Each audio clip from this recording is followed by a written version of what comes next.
할렐루야. 네, 오늘도 아름다운 교회 예배 나오신 여러분들을 주님의 이름으로 환영하고 축복합니다. 사람들은 살아가면서 대화를 많이 합니다. 그 대화에는 많은 경우 자신들의 의사소통을 하는데 의견을 교환하는 경우가 많습니다. 그 중에서도 특별히 누군가의 조언을 듣는 경우가 있습니다.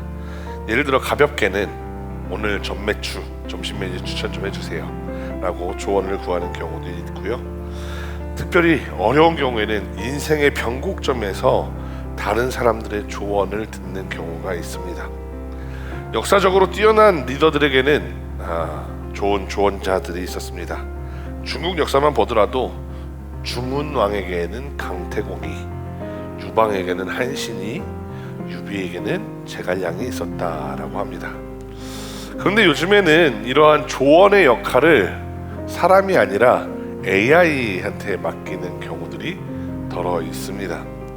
여러분, 제가 굉장히 충격받았던 이야기를 해드릴게요. 아마 여러분들도 처음 들으시는 이야기일 거고 이 이야기를 하면 여러분들도 충격을 받으실 거라고 생각이 듭니다.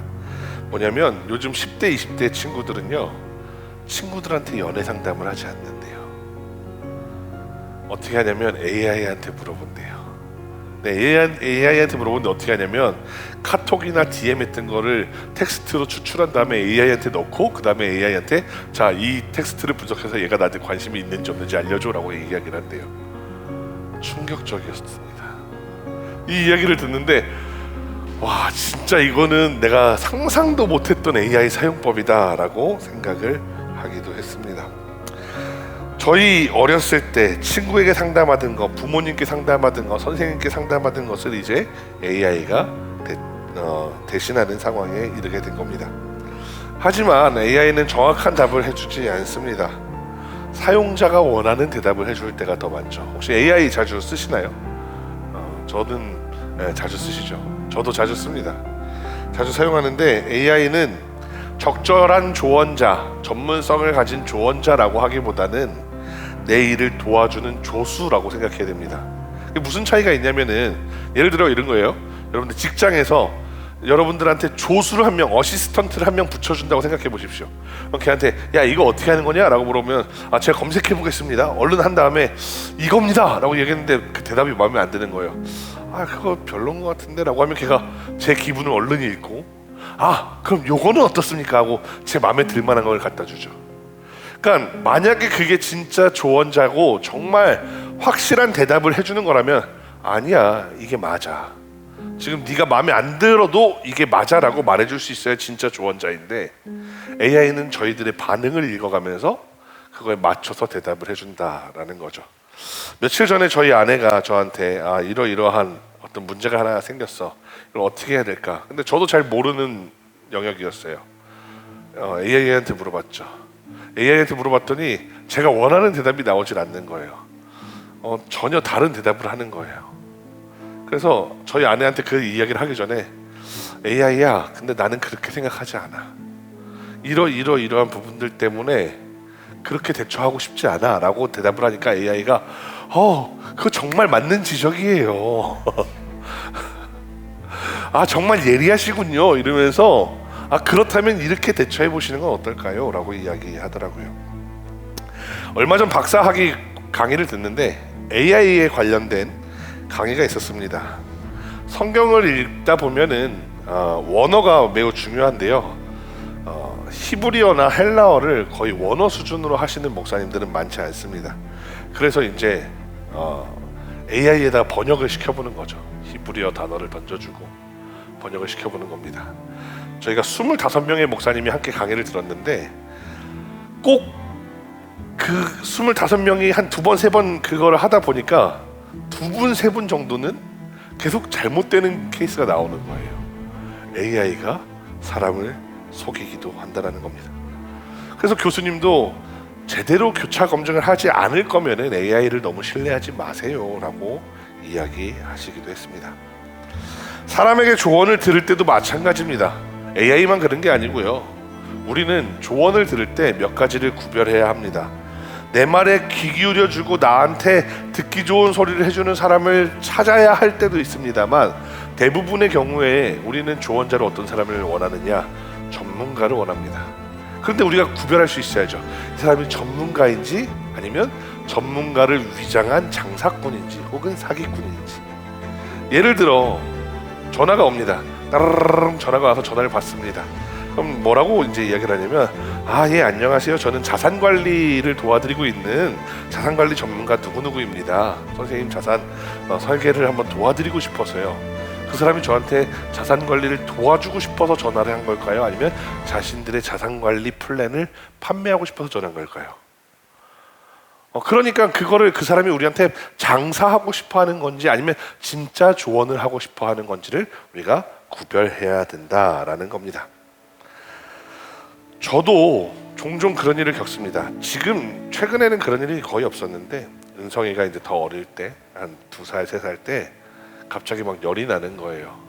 그러면은 밤에 열이 나면 이제 민누한테 전화를 걸죠. 저희 아내가 대부분 전화를 겁니다. 우리 아이가 이러이러한데 어떻게? 그러면 돌아오는 대답은 100번 중에 99번은 응급실 가.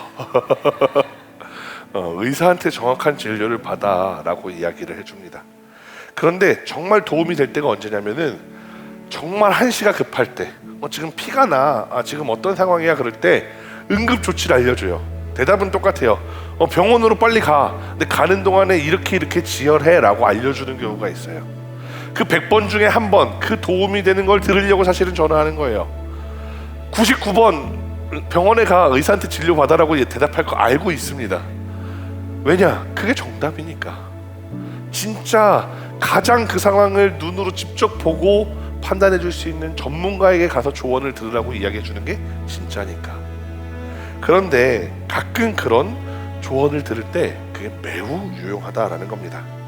그런데 그리스도인들에게는 아주 좋은 조언가가 하나 있습니다. 세상 모든 것의 전문가이시고 가장 위대한 상담가이십니다. 맞습니다. 바로 우리 하나님이십니다. 기독교인들은 인생의 어려움을 만날 때 하나님을 찾아갑니다. 그러한 차원에서 유현준 건축가, 방송에 나와서 유명해지신 분이죠. 유현준 건축가는 한국 개신교의 가장 위대한 발명이 삼각교회라고 말합니다. 외국 교회들이 차로 한 20-30분 가야 나오는 곳에들 있어요. 주거 지역하고는 조금 떨어져 있는 경우가 많죠. 그런데 한국에서는 집을 나와서 아무 상가나 고개를 돌아서 쳐다보면 교회가 있다라는 겁니다. 그래서 3분, 5분 거리에 갈 수 있다라는 거죠. 그래서 한국 기독교인들은 긴급한 상황에서 교회를 찾아가는 것이 외국 기독교인들보다는 익숙하다라는 겁니다. 하지만 안타깝게도 오늘 성경에는 하나님께 조언을 구하지 않아서 실패한 이야기가 등장합니다. 오늘 이야기 속으로 한번 들어가 보도록 하겠습니다. 지난주에 우리는 여리고성 이야기를 나누었습니다. 이스라엘 백성들이 하나님의 명령에 의문을 가지고 있을 만한 상황에서, 불평을 할 만한 상황에서 그럼에도 불구하고 하나님이 일하셨다라는 말씀을 드렸습니다. 그런데 저 일을 겪은 사람들이 하나님의 조언을 듣지 않은 장면이 바로 오늘 나오는 겁니다. 여리고성의 다음 목표는 아이성이었습니다. 자, 여기 지도가 있는데요. 보시면은 요단강을 건너와서 첫 번째 여리고성을 공격했습니다.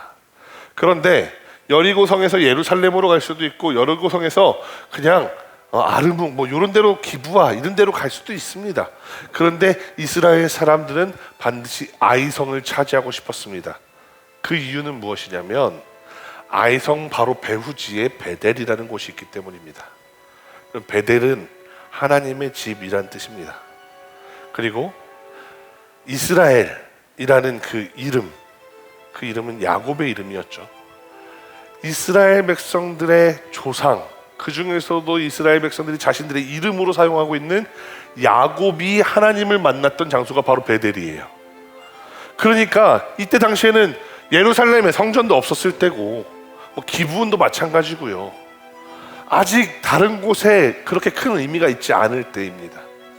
오히려 가장 이때 당시 이스라엘에게 의미가 깊은 곳 중에 하나가 바로 베델이었습니다.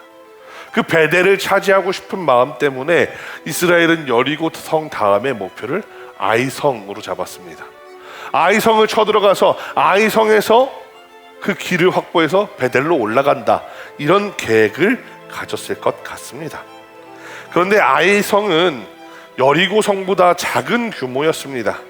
크기만 작은 것이 아니라 방어 시설이나 구조 자체도 여리고 성에 비해 훨씬 허술해 보였습니다. 아이성은 2013년도에 발굴되었는데요. 저희 지난주에 여리고 성의 사이즈를 말씀드렸는데, 여리고 성의 둘레가 560m, 작은 성이라고 말씀을 드렸는데요. 아이성은 여리고 성보다 더 작습니다. 둘레가 약 300m 정도밖에 되지 않는 그런 규모의 땅으로 알려져 있습니다. 물론 여러분들이 인터넷에 검색해 보시면 다른 정보들도 나올 거예요. 저 청동기 시대의 아이성이 둘레 300m고요. 철기 시대의 아이성은 그보다 커집니다. 그다음에 나중에 로마 제국이 다스리던 시기의 아이성은 그보다 훨씬 커집니다. 그런데 청동기 시대에는 사실은 굉장히 작은 동네였다라는 겁니다. 이스라엘 백성들은 사실 사기가 매우 높은 상태였습니다. 얼른 저 아이성, 저 작은 아이성을 공격합시다 라고 하는 그런 사람들이 있었습니다. 여리고성을 무너뜨리신 하나님이 아이성도 주실 거라고 말하는 그런 사람들이 있었을지도 모릅니다. 지도자인 여호수아의 입장에서 이 높은 사기는 나쁠 것이 하나도 없습니다. 바로 옆에 있는 이 작은 아이성을 빨리 손에 넣어야 사람들이 그 사기를 유지할 수 있습니다. 그러지 않으면 저 요단강 동편에 있는 사람이나 또는 여리고 길간에 머무는 사람들이 그냥 이 정도에서 만족하고 우리 살자 이렇게 해버릴지도 모르기 때문입니다. 그런데 여기에서 문제가 하나 벌어집니다. 바로 하나님이 침묵하셨다라는 겁니다. 하나님은 역사의 길목마다 언제나 동행하셨습니다. 물론 성경에 보면은 하나님이 침묵하시는 그런 기간들도 나옵니다. 예를 들어보겠습니다. 하나님이 아브라함에게는 직접 찾아와서 말씀을 하시는 장면들이 여러 번 나옵니다. 그리고 야곱에게는 심지어 천사를 보내서 하나님이 야곱과 씨름했던 장면도 나옵니다. 그런데 한번 여러분 요셉의 이야기를 떠올려 보세요. 요셉이 꿈을 꿉니다. 하나님이 요셉에게 그 꿈을 주셨다라고 우리가 상징적으로 이해하지만 하나님이 요셉에게 나타나서 말씀하셨다라고 하는 것이 기억이 나십니까? 하나님이 요셉에게 나타나셨던 것은 아브라함보다 훨씬 적다라는 거죠. 그러나 여호수아는 달랐습니다. 여호수아의 영적인 스승은 모세였습니다.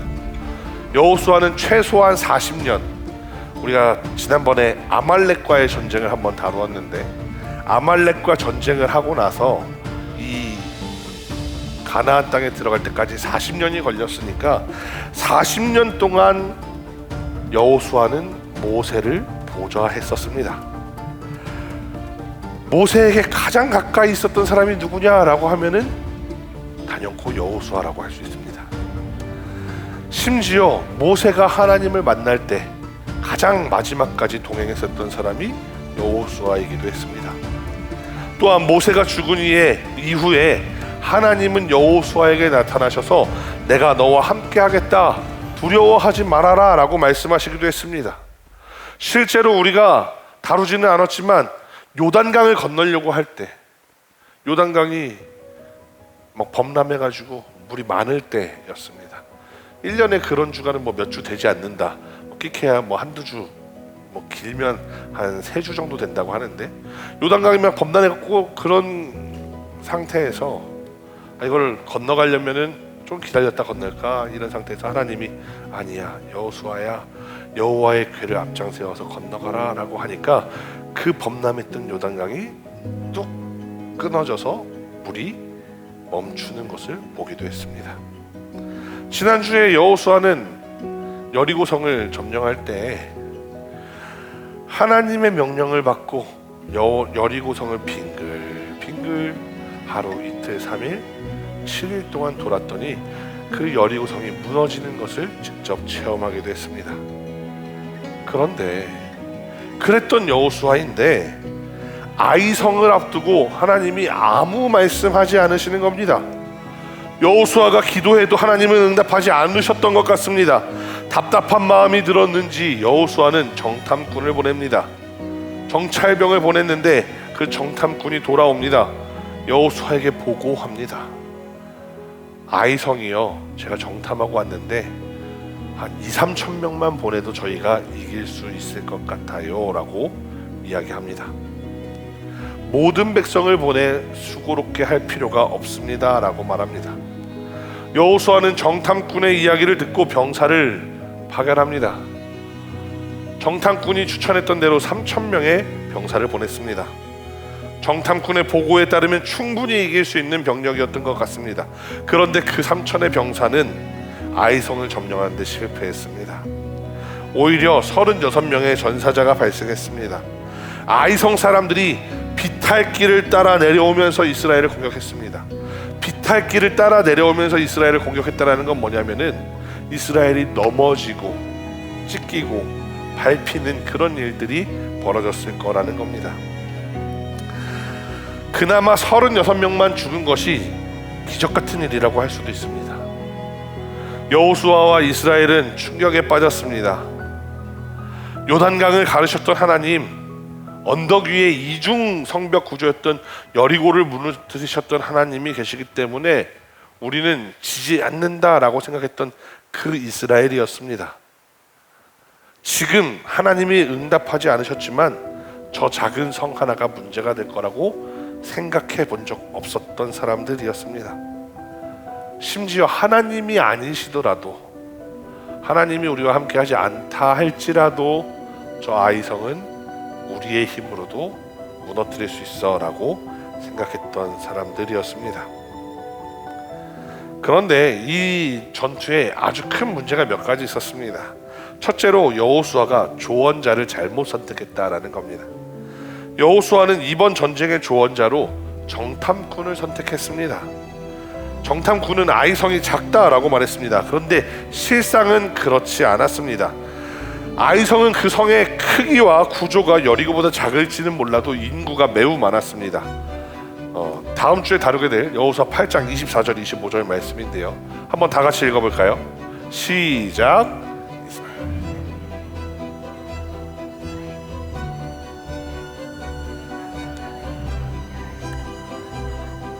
온 이스라엘이 아이로 돌아와서 칼날로 죽임에 그날에 엎드러진 아이 사람들은 남녀가 모두 12,000명이라. 아멘. 아이성은 아까 지도에서 여러분들 보셨는지 모르겠지만 산지에 있는 성이었어요.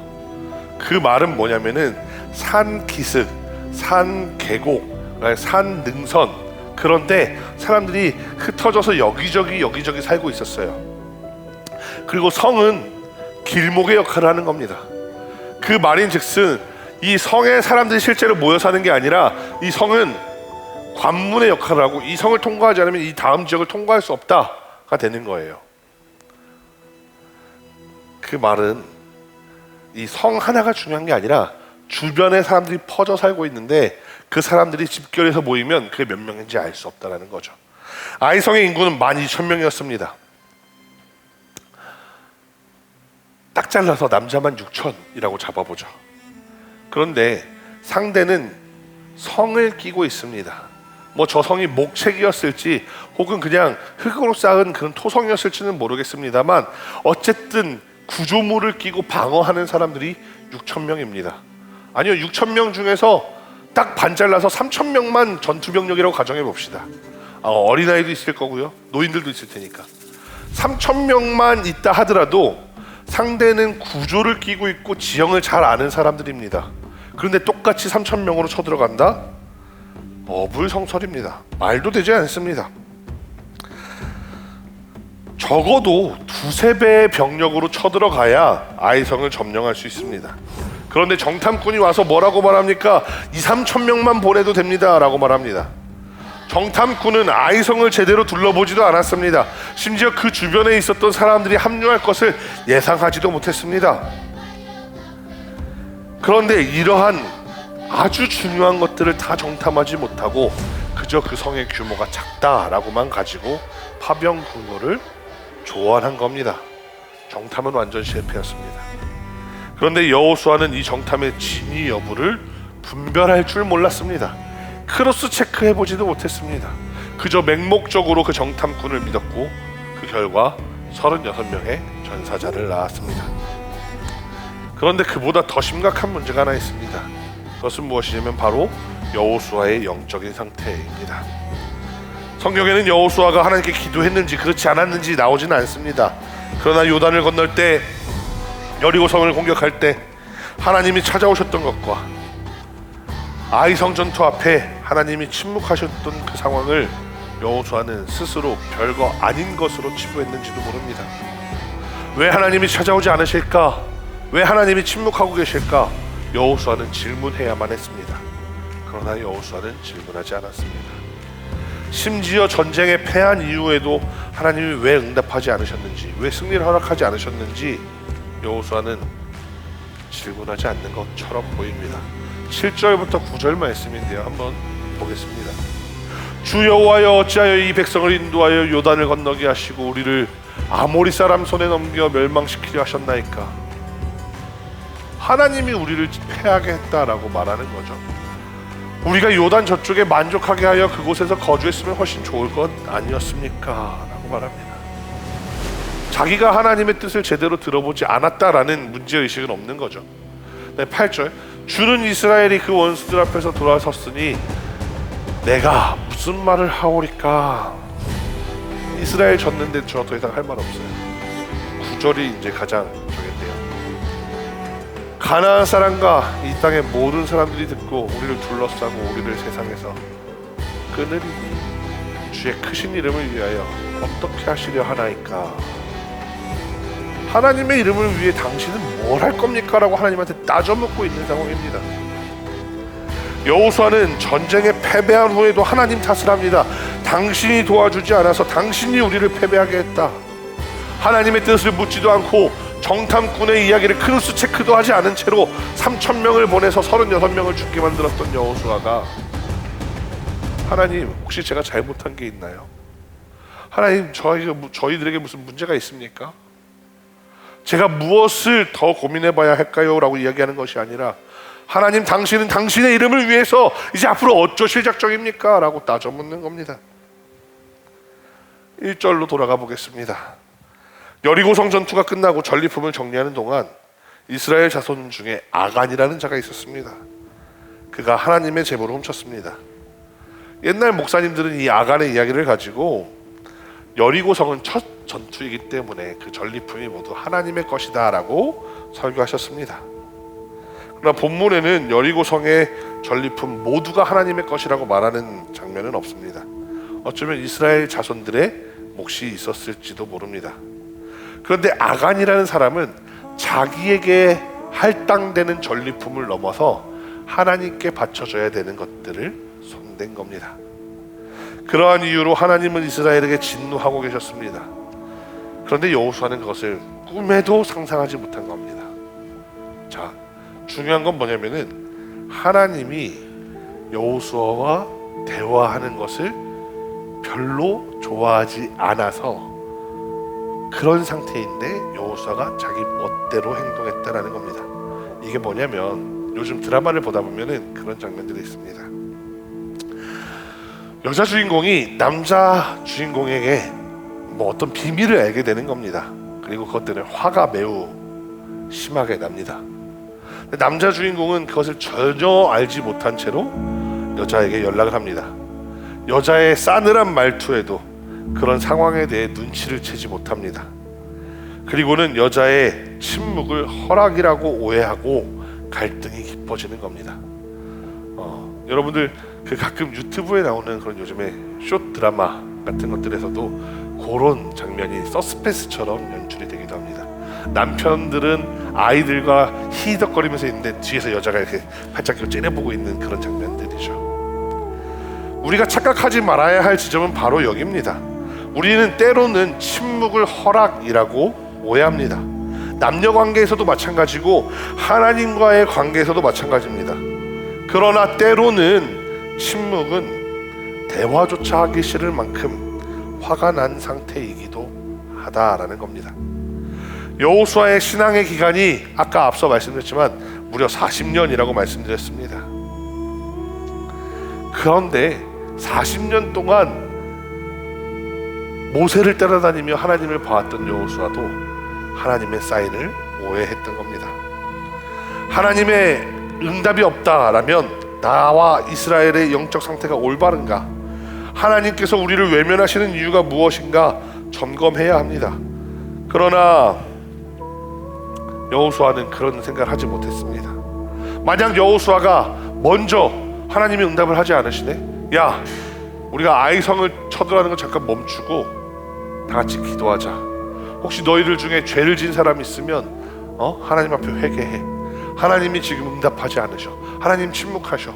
빨리 모여봐. 이렇게 했다면 어쩌면 이스라엘은 패하지 않았을지도 모릅니다. 어쩌면 36명의 전사자는 나오지 않았을지도 모릅니다.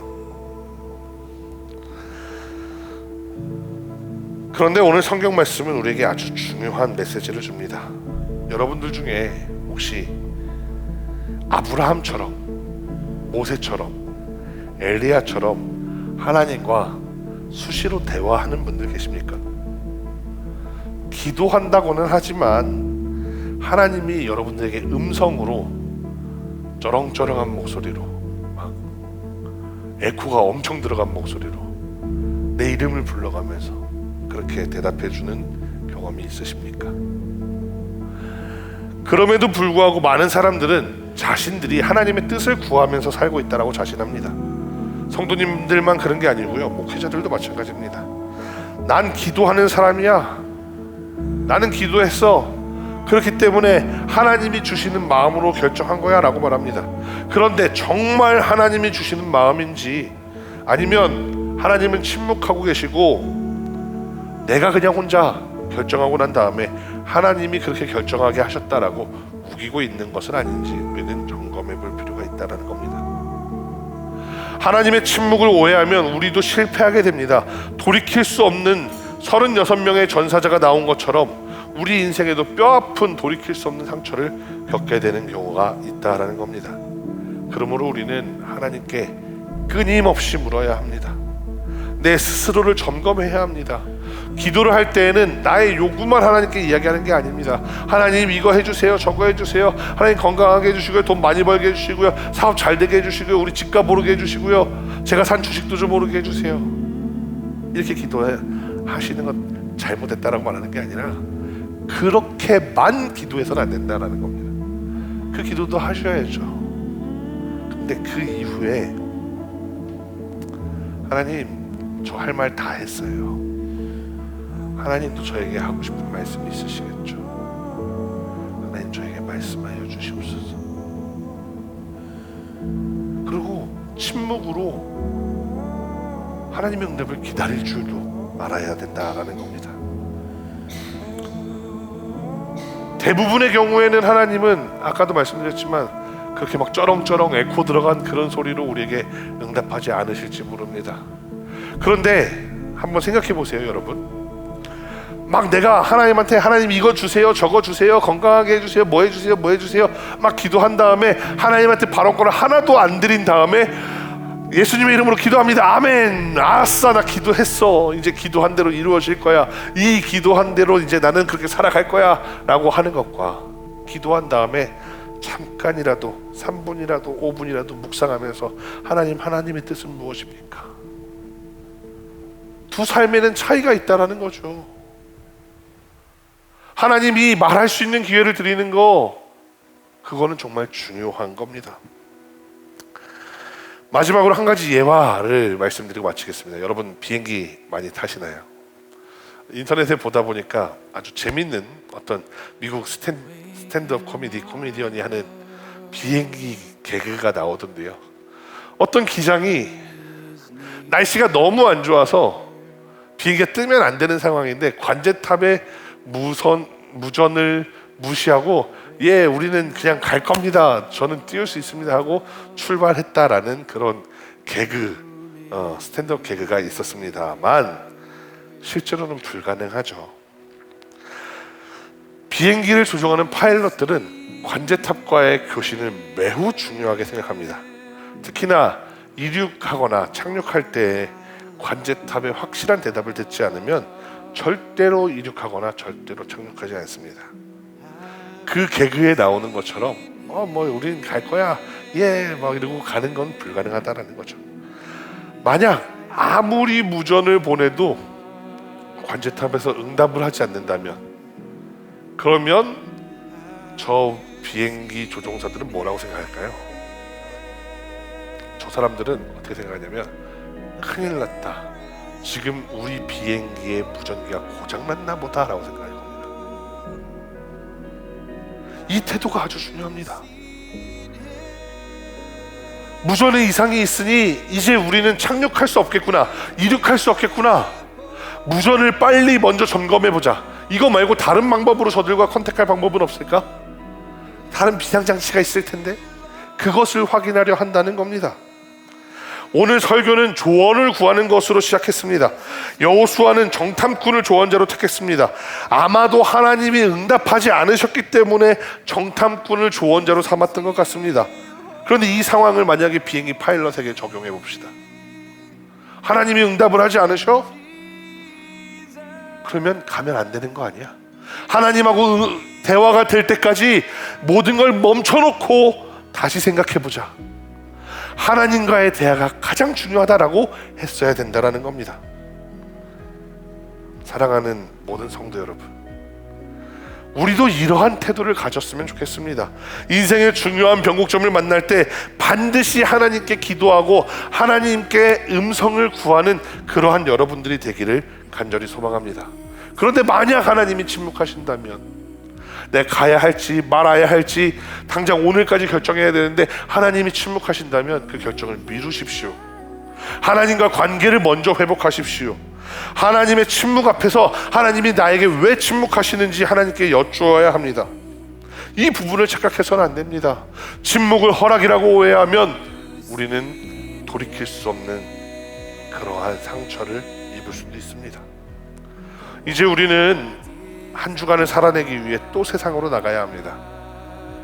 그런데 여러분들이 침묵하는 하나님을 경험하고 나아가는 것이 아니라 확실한 하나님의 응답을 가지고 세상으로 나아가는 여러분들이 되시기를 간절히 소망합니다.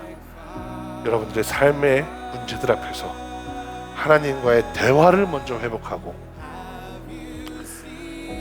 참 조언자 되시는 하나님, 우리의 인생의 컨트롤 타워가 되시는 하나님을 신뢰하며 승리하는 여러분들이 되시기를 간절히 소망합니다. 기도하겠습니다. Have you seen him? He wears many crowns.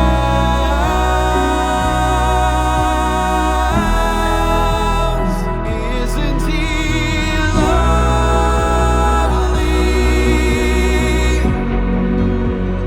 Isn't he worthy?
softly